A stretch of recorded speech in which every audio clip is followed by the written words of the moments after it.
고정관념이라는 것은 기존의 생각을 바꾸지 못하는 것을 고정관념이다 라고 하죠.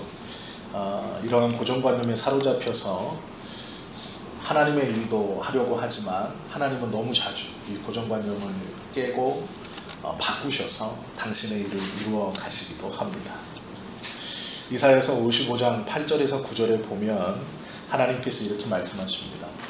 내 생각은 너희의 생각과 달라서 내 길은 너희 길과 달라서 하늘이 땅보다 높음처럼 내 길은 너희 길보다 높으며 내 생각은 너희 생각보다 높으니라 라고 직접적으로 말씀해 주시죠. 아무리 똑똑하다고 하지만 내 생각은 그것보다 더 높고 깊으니 너의 똑똑함을 자랑하지 말아라 라는 것이죠. 하나님의 생각이 우리의 생각과 판단과 다르다라는 것은 어쩌면 참 감사한 일이고 어쩌면 참 두려운 일입니다. 내가 할 수 없다라고 느끼는 것을 하나님이 의지적으로 순종하게 하실 때가 있죠. 감당할 수 없을 만한 어려움들, 감당할 수 없을 만한 사명들, 감당하지 못할 만한 것들을 우리에게 맡겨주신다 느낄 때가 있습니다. 우리의 생각과 하나님의 생각이 다르다는 것은 참 두려운 일입니다. 또 그와는 반대로 우리의 생각과 달라서 너무나 감사한 경우도 있죠. 내가 나의 삶을 가만히 돌아보면 구원받을 만한 자격과 어떠한 조건이 하나도 만족되지 못함에도 불구하고 우리의 생각과 하나님의 생각이 달라서 우리를 넉넉히 구원해 주셨다라는 것이죠. 그것을 보면 참 감사한 일입니다. 우리의 약함을 사용하시어서 하나님의 일을 나타내신다라는 것은 감사하면서도 두려운 일입니다. 하나님은 바울의 지성을 사용하셨습니다. 그러나 놀랍게도 바울이 생각하는 것과 다른 쪽으로도 당신의 일을 이끌어 가시고 또한 그 일을 해 나가시죠. 하나님은 다윗의 용맹함을 사용하시기도 하셨지만 다윗의 비겁함도 드러내어 하나님께서 사용하신 것을 우리가 보게 되죠. 느헤미야의 용의주도함을 사용하시기도 하셨지만 남몰래 아무도 몰래 뒤에서 자신감이 없어 슬피 울고 있는 그 모습조차도 하나님은 드러내어서 사용하는 것을 우리가 보게 됩니다. 하나님께서 세상에 미련한 것들을 택하사 지혜 있는 자들을 부끄럽게 하려 하시고 라고 말씀하세요. 하나님의 선택을 받은 사람은 내가 그래도 교회에서 그래도 이 성도들보다는 내가 뭐가 낫지라고 말할 필요가 없어요. 우리가 미련하기 때문에 선택된 거다라고 하나님 말씀하세요. 네가 미련하기 때문에 그냥 두면 천둥벌거숭이처럼 세상이 어떤 줄 모르고 하나님이 어떤 줄 모르고 네 마음대로 그 미련한 대로 살아가다가 멸망할 것이기 때문에 우리를 선택하셨다 말씀하고 있죠. 너무나 감사한 말씀이죠.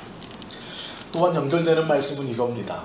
세상에 약한 것들을 택하사 강한 것들을 부끄럽게 하려 하시고 내가 똑똑하다, 내가 강하다라고 말하는 것들을 부끄럽게 하시려고 이 말씀을 잘 보시면 해석을 똑바로 하시면 이렇게 되는 겁니다.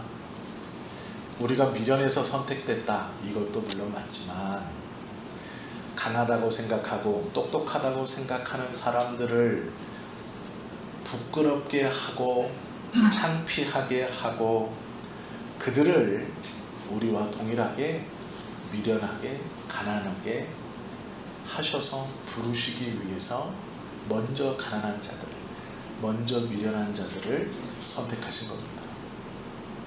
즉 이게 무슨 말이냐면 모든 사람을 부르시기 위해서 선택했다라는 거예요.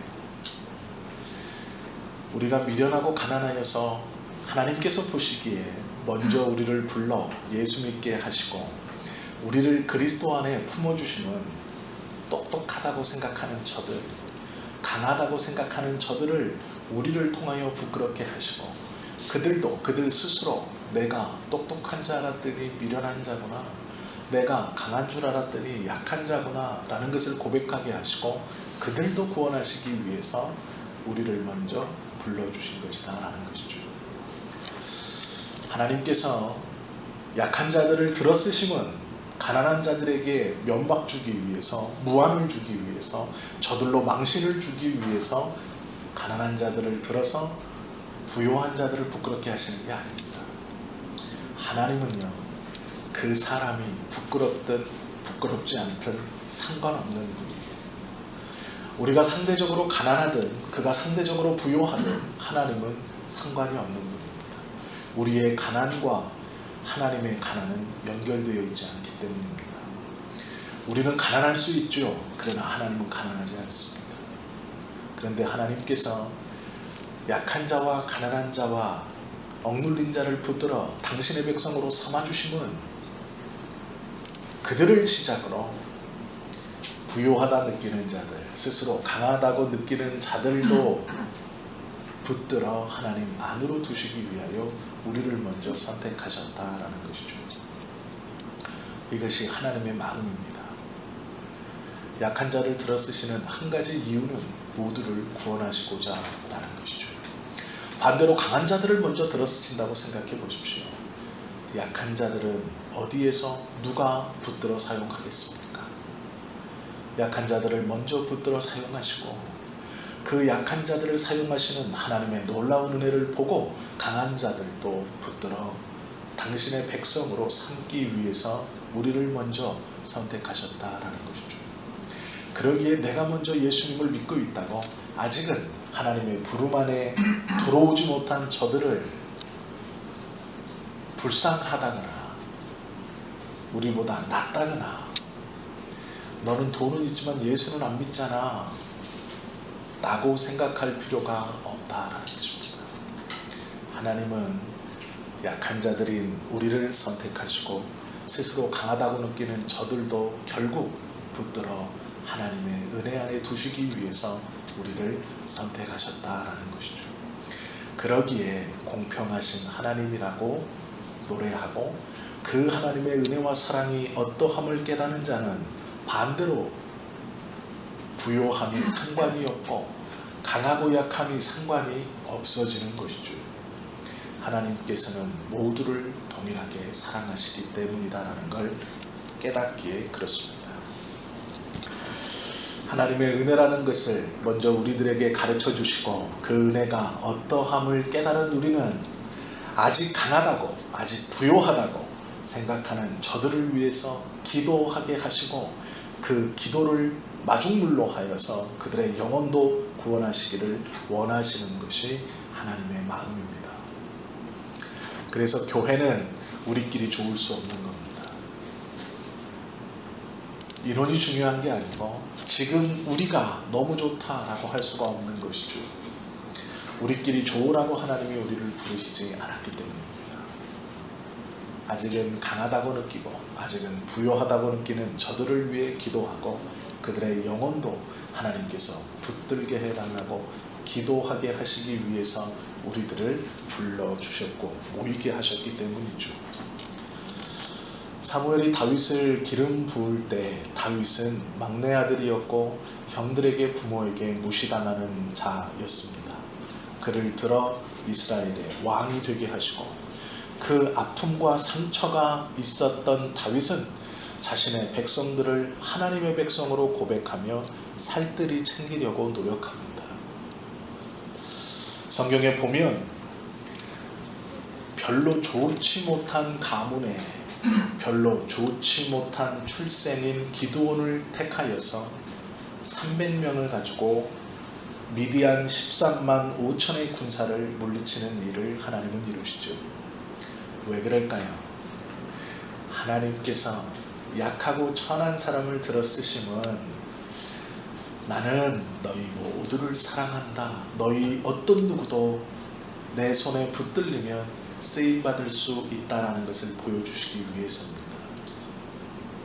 우리 중 어떤 누구도 하나님께서 붙들어 쓰시면 놀랍고 귀한 주의 역사와 사명과 소명을 감당할 수 있는 자들이 될 것입니다.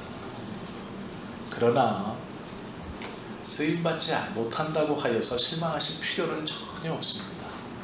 왜 그러냐면 우리는 이미 구원받았고 우리가 쓰여질 곳이 아직 정해지지 않으셨을 뿐이지, 더 쉬운 말로 때가 되지 않았을 뿐이지, 우리도 하나님께서 분명 들어 하나님이 원하시는 그 영혼을 구원하시기 위해 우리를 사용하실 것이기 때문이다 라는 것이죠. 하나님께서는 우리를 먼저 부르셨고 그 부르신 자를 통하여 많은 이들에게 하나님의 복이 임하기를 원하시기에 우리를 부르신 겁니다. 아브라함 하나에서 그 은혜가 끝났다면 하나님께서는 절대로 그 복을 아래로 내려간다라고 선언하지 않으셨을 겁니다. 아브라함을 시작으로 그 씨앗, 그 민족, 결국 그 하나님을 믿는 모든 자가 복을 받을 것이다 말씀해 주심은 우리를 선택하셔서 모든 사람이 주님의 복을 누릴 수 있도록 우리를 먼저 불러주셨다라는 것이죠. 그러기에 우리의 신앙이 소중하고, 그러기에 우리의 삶과 우리의 영혼과 우리의 교회의 생활이 중요한 겁니다. 왜요? 언젠가는 붙들어 앞에 세우시고 사용하실 것이기 때문이죠. 그것이 한 영혼을 위한 것이든 여러 수십 명의 영혼을 위한 것이든 수백 명의 영혼을 구원하려고 하시는 것이든 그것은 하나님의 계획 안에 있으나 우리가 분명히 알 수 있는 것은 언젠가는 나를 붙들어 다른 이의 영혼을 구원하시는 일에 사용하시려고 하신다는 것은 확실합니다. 그러기에 우리가 신앙뿐 아니라 사회에서의 생활도 바르게 해야 하는 것이죠. 성경에서 계속해서 겸손하라 말씀하시면 하나님의 은혜 아래서 겸손하라 하시는 것입니다. 하나님께 쓰임받는 원리가 있습니다. 그 첫 번째가요, 약함을 인정할 때 하나님께서는 그 사람을 붙들어 사용하십니다. 이게 성경의 원리입니다. 개인에 따라 그 약함은 신체적 조건일 수도 있습니다. 때로는 조금 부족한 지성일 수도 있습니다. 그것이 인간관계일 수도 있고 가족관계에 있을 수 있습니다. 내 의지로 바꿀 수 없는 어떠함이 우리의 약함일 수 있습니다. 숨기지 마시고 인정하시면 됩니다. 그러면 하나님이 그 약함을 붙들어 사용하실 것입니다. 많은 사람들은 자신의 약점을 은폐하려고 하죠. 자신의 약점을 드러내지 않으려고 합니다. 사람들은 약점을 이용하고 공격하기 때문이죠. 그러나 하나님은 그렇지 않습니다. 믿음의 자녀들은 약점을 밝히고 공개할 때 비로소 강해집니다. 이유가 있습니다. 우리는 다 질그릇 같은 존재이나 그 안에 보배를 담고 있기 때문에 그렇다라는 것이죠. 보배를 담는 것이 질그릇임에 우리가 감사할 이유가 있습니다. 좋은 그릇에 좋은 것을 담기는 쉽습니다. 그러나 언제 깨어질지 모르는 연약하고 이가 빠진 그릇에 너무도 귀한 보배를 담아 주셨다는 것은 하나님의 은혜입니다. 우리 때문에 우리의 삶이 가치 있는 것이 아니라 우리 속에 함께 하시는 그 성령 하나님의 은혜로 우리의 삶이 가치 있어지는 것이죠. 이것이 진정한 가치입니다. 그릇이 좋은 것도 하나님의 뜻이고 그릇이 좀 약한 것도 하나님의 뜻입니다. 그렇다면 인정하면 되는 것이죠. 하나님, 저는 제 힘으로 이것을 도저히 바꾸어 갈 수 없습니다. 그러니 하나님께서 바꾸어 주십시오 해야 한다라는 것이죠. 약함을 인정만 하면 안 되고 인정하시고 하나님의 도움을 구해야 합니다. 나는 약하기에 하나님께서 내 안에 들어오셔서 보배가 되어 주셔야 합니다. 우리는 살면서 참 많은 죄를 짓고 있습니다. 사는 날만큼 더 많은 죄들을 지으며 살아갈지 모릅니다. 호흡이 왔다 갔다 하는 한 우리는 죄에서 자유롭지 못합니다. 그런데 문제는 그것을 인정하지 않는다는 것이죠. 약함을 인정하지도 하나님께 도움을 구하지도 않습니다. 이유는 자신의 내면을, 자신의 약함을 직설적으로 쳐다보기가 싫은 것이죠. 감추어 주었으면 좋겠는 것, 드러나지 않았으면 좋겠는 것이 우리 안에는 다 있기 때문이죠. 하나님 앞에는 고백하셔도 됩니다. 우리가 서로 고백할 필요는 없어요. 그러나 하나님 앞에는 고백하실 수 있어야 합니다. 하나님께도 감추어 있다면 그것은 소망이 없는 거예요. 죄성이 아직 있지만, 그 죄에 끌려는 가고 있지만, 그래도 하나님 앞에 그것을 기도하고 나아가는 자는 개성의 여지가 있는 것이죠. 하나님의 말씀을 조금 더 깨닫고 주님의 마음이 어떠한 것인지를 더 깨닫는다면 그가 온전한 하나님의 백성이 될 수 있다는 것이죠. 자신의 약함을 인정하고 하나님의 도움을 구하고, 또 하나는 다른 이의 장점을 인정해 주어야 한다는 것입니다.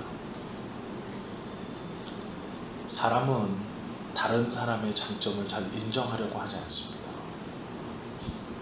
왜요? 두 가지 반응 때문이죠.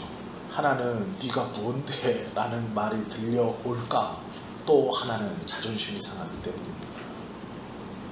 나와 별반 없어야 되는데, 나와 별반 다르지 않아야 되는데 넌 그거 참 잘해 라고 말하기가 잘 안 되는 것이죠.